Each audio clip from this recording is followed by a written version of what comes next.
Bien le bonjour sur la terre des hommes.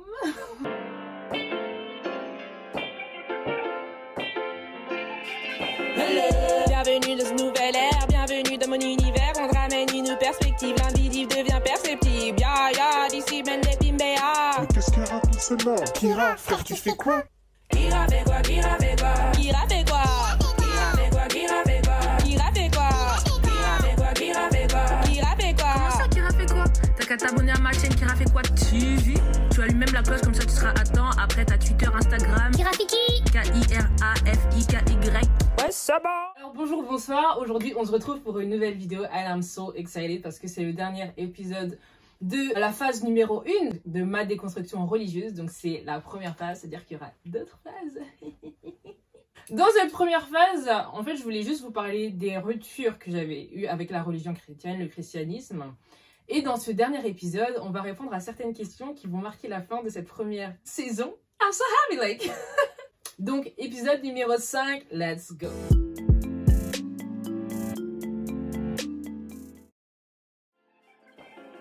Alors, oui, mais totalement. Mais genre de ouf, oui.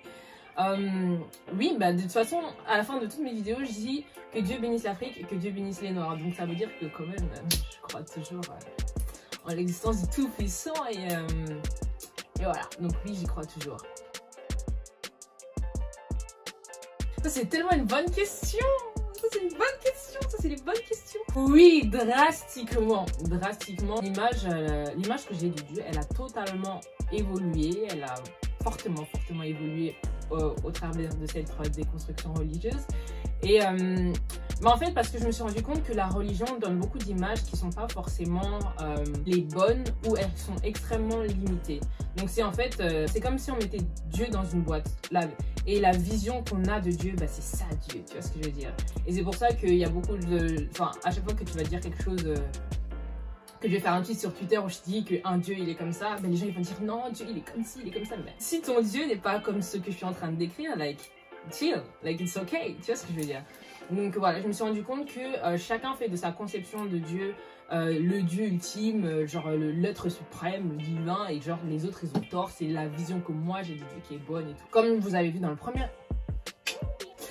épisode, mon objectif, ce qui a fait que j'ai commencé ce cheminement spirituel et qui a été des constructions religieuses, c'est quand j'ai décidé que j'allais m'aimer moi-même et l'amour pour moi me demandait de me connaître moi-même et d'être vrai avec moi-même parce que pour moi il n'y a pas d'amour sans vérité et il n'y a pas de paix avec soi sans vérité envers soi.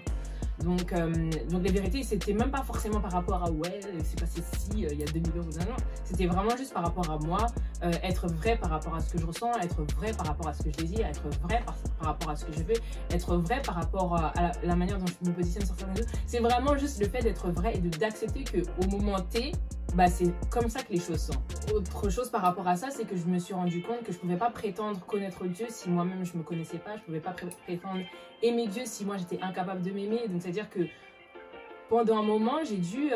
j'aimais une image que j'avais de moi, j'aimais une image que j'avais de Dieu. Et puis quand j'ai été confrontée à la vie, que j'ai été confrontée à certaines de mes réalités, je me suis rendu compte que tu t'aimes pas tant que ça. Et si tu t'aimes pas tant que ça et que tu te connais pas tant que ça, je doute fort que tu sois capable de vraiment connaître, et, tu vois ce que je veux dire. Donc quelqu'un avec qui tu vis, que tu vois pendant plus d'une vingtaine d'années, genre tu te lèves le matin, tu es là, tu te couches, tu es là, tu te connais pas mais tu penses que tu connais quelqu'un d'autre, redescends ma fille. Voilà, ça a été un cheminement intéressant. Donc oui, mon rapport avec le divin a énormément changé. Et donc voilà, de la même manière dont j'ai décidé d'être vrai envers moi-même, que j'ai appris à être vrai envers moi-même, bah, j'ai tout simplement appris à être vrai envers tout.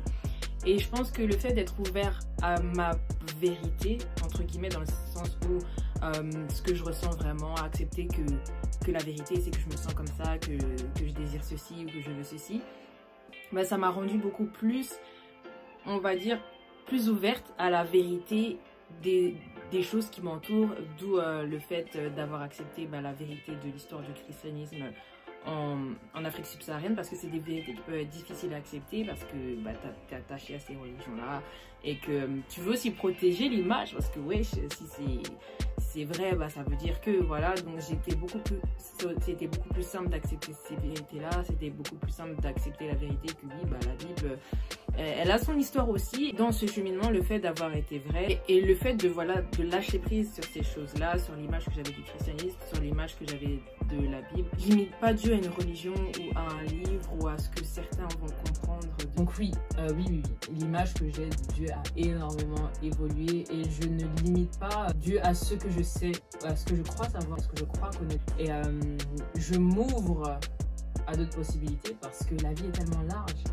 Tout ce qui nous entoure est tellement large que voilà. Je trouve que le mot Dieu déjà est très réducteur parce qu'il dépend de la manière dont les gens voient Dieu. Si je dis la vie, c'est quelque chose de large. Si je dis la vérité, c'est quelque chose de large. Si je dis, même quand les gens disent l'univers, c'est quelque chose de large. Mais quand je dis Dieu, bah, il y a une association directe à cette religion-là. Où, ah, on est en train de parler de mon Dieu. On est en train de parler de... Tu vois ce que je veux dire? Alors que pas forcément. Voilà. Franchement, c'est intéressant. Je pense qu'on développera peut-être en live ou des bails comme ça. Mais c'est intéressant. Aucune. Aujourd'hui, aucune. Je crois qu'on peut trouver... du bon et du mauvais dans toutes les religions, mais j'ai pas quitté une boîte pour me remettre dans une autre, tu vois ce que je veux dire. Donc j'ai pas retiré une étiquette pour me remettre une autre. Mon esprit est libre, j'apprends de tous, je fais confiance à mon esprit critique, je fais confiance au fait que même si je me trompe, ben, je vais pouvoir me relever, tu vois ce que je veux dire. Enfin, je suis pas fataliste, mais je ne m'attache à aucune religion aujourd'hui. Et en plus, chacun a tellement sa définition des choses. On m'a dit que j'étais musulmane, on m'a dit que j'étais tibanguiste, on m'a dit que j'étais chrétienne, on m'a dit, encore aujourd'hui, hein, je me considère comme appartenant à aucune religion.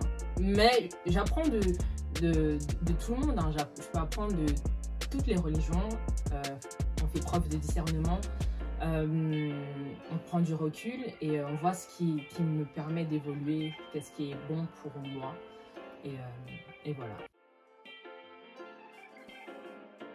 Oui, totalement. Totalement. Je fais cette différence-là. Ça, c'est une bonne question. Religion, pour moi, ça a une dimension collective. Et la spiritualité, elle a une dimension fort individuelle. C'est un cheminement personnel.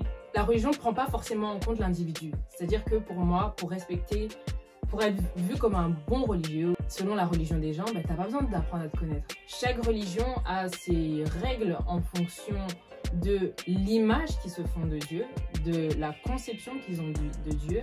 Et je trouve que la religion, c'est du je dois. Tu vois ce que je veux dire? C'est je dois faire ci, je dois faire ça, je dois faire ci. Et quand je fais ça, je suis une bonne personne. Quand je fais ça, je plais à mon Dieu. Quand je fais ça, je suis en paix. Et le fait est, c'est que quand tu vas déroger au je dois, bah, tu vas plus être à l'aise, tu vas te sentir la culpabilité, etc. Et la spiritualité, elle prend en compte ton individu là où il est. Comme c'est un cheminement, c'est que il y a de la compassion, tu vois. Je suis en train d'apprendre. Et j'apprends pour le but de pouvoir m'aimer pleinement, être épanoui et vivre en harmonie, cultiver, me connaître de telle sorte à savoir cultiver la paix, de savoir être à l'aise avec qui je suis, avec mes qualités, mes défauts, etc. C'est vraiment, ça prend en compte l'individu dans le but de nous aider à cheminer. Pour moi, l'objectif, c'est voilà, être capable d'aimer. Voilà. Aimer inconditionnellement. C'est l'objectif, c'est vraiment connaître l'amour inconditionnel, le vivre la paix, vivre la joie, savoir cultiver ces choses. Donc, et pour ça, bah, parfois pour apprendre, bah, tu devras faire des erreurs. Pour moi, dans un cheminement spirituel, t'es pas dans le je dois être ceci, c'est que je suis en train de marcher vers. C'est un long sujet, il y aura vraiment beaucoup de choses à dire, mais voilà, pour moi, il y a vraiment cette dimension individuelle dans la spiritualité. Mais tu recherches, tu es constamment en recherche de la vérité, de toi-même, de comment faire mieux, comment je peux faire pour cultiver plus la paix, pour vivre plus la joie, comment, tu vois ce que je veux dire? C'est un apprentissage continuel, c'est vraiment, la vie est un apprentissage continuel, la vie est ton enseignant, et voilà. Moi, je me place plus par là. Alors, ça aussi, c'est une bonne question parce qu'on pourrait croire que c'est la même chose que... ah, mais dans quelle religion? Non, pour moi une identité spirituelle, c'est différente. Et pour moi, aujourd'hui, je me considère simplement comme une enfant de Dieu, une enfant de Ngwea, Bana Ngwea. Je suis pas sûre de bien prononcer, mais c'est pas grave. Et Ngwea, ça signifie tout simplement amour en bassa. Voilà.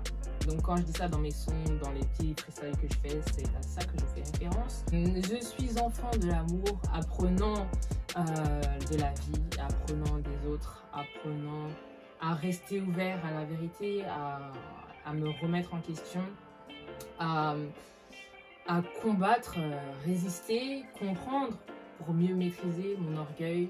Je suis pas parfaite et j'essaie pas de l'être. C'est pas mon objectif la perfection, parce que la perfection aussi c'est quelque chose de subjectif, mais je recherche l'harmonie en fait. Je recherche l'harmonie, et que ce soit pour moi, mais je sais que c'est en étant le changement que je veux être, que je peux l'apporter dans le monde. Je me concentre plus sur mon être que sur ce que je fais. Pour la première phase de ma déconstruction religieuse, j'espère que vous avez apprécié. Parce que moi je viens du milieu évangélique et je sais qu'à chaque fois on dit aux gens que la pensée c'est on n'est pas une religion, on est là pour une relation avec Dieu. Pour moi, quelqu'un qui a été trigger, qui a été piqué, qui s'est senti attaqué par cette série, par ce que j'ai fait, pour moi il est dans la religion. Il a une part de religiosité, c'est ça qui a réagi à ce que j'ai dit, parce que à aucun moment j'ai remis en cause l'existence de Dieu, ou que j'ai mal parlé de Dieu, ou que j'ai même pas encore abordé des messages. Tu vois ce que je veux dire? Parce qu'on m'a posé des questions sur Jésus, mais tu te positionnes où? Je n'ai même pas parlé de tout ça. Mais il y a des gens qui ont fait cette association de elle a abandonné le christianisme, donc elle a abandonné Dieu. Ça veut dire que pour eux, le christianisme, c'est Dieu. Pour moi, si tu as fait cette association dans ta tête, c'est que, voilà. Exemple simple, hein, quand on parle du christianisme en Afrique subsaharienne et qu'on dit que c'est venu avec la colonisation, c'est un fait historique. C'est-à-dire que ça s'est passé comme ça. C'est vraiment comme ça que c'est arrivé là-bas, tu vois. C'est même pas moi qui avance, c'est pas les gens qui sont de mauvaise foi, c'est comme ça que ça s'est passé. Tu vois ce que je veux dire? C'est comme ça que le christianisme est arrivé en Afrique subsaharienne. Donc, pour moi, à partir du moment où tu dis oui, mais, surtout qu'après les gens ils vont dire que, et c'est ce qu'on a vu, hein, c'est que non mais Dieu il est pas pour l'esclavage, il est pas pour la colonisation. Ok, mais pourquoi tu ne t'opposes pas avec nous contre ces choses-là? Parce qu'il y a une attache au christianisme. Et cette attache-là, personnellement, aujourd'hui, je ne l'ai plus. Mais je comprends pourquoi les gens réagissent comme ça, parce que j'ai eu cette attache aussi, et j'ai peut-être aussi déjà eu aussi ce genre de discours, dire que non, mais vous savez, Dieu et tout. Parce que c'est comme si le fait de dire ça salissait l'image de Dieu. Mais si tu sais que Dieu est contre, je vois pas pourquoi je devrais dire oui, mais vous voyez ce que je veux dire. Donc je comprends pourquoi les gens disent ça, mais je sais que le fait de faire ça, c'était pas forcément défendre l'honneur de mon Dieu. J'étais en train de défendre l'honneur de mon Dieu, christianisme. Vous voyez ce que je veux dire? Et pas de l'être suprême qui était, d'après moi, contre ces atrocités. Tu vois, parce que ça n'a pas de logique de dire que le Dieu que tu sers, il est contre ça, mais tu vas encore dire ouais, mais voilà, c'est ce que je veux dire. Donc c'est des choses que je comprends parce que je viens de ce milieu-là. Donc non, je n'ai pas abandonné Dieu, au contraire. Moi, j'ai parlé de mon expérience, et c'est même juste une partie de l'expérience, parce que comme je vous ai dit, il y a plein de choses dont je n'ai pas parlé, que je n'ai pas développées, et qui feront partie de la phase numéro 2. Et là, on pourra peut-être mieux comprendre certaines choses, mais je pense que déjà là, avec cette vidéo, ça met déjà certaines choses à leur place. That was the case. Que Dieu bénisse l'Afrique, que Dieu bénisse les Noirs. Enfant de Kama, enfant de l'église, Madame Ngwea, que science qu'on a appris, quitte à se faire mépriser. Avec l'amour, mes doutes m'ont conduit dans la vérité. J'ai trouvé la sagesse dans ma folie, la paix dans ma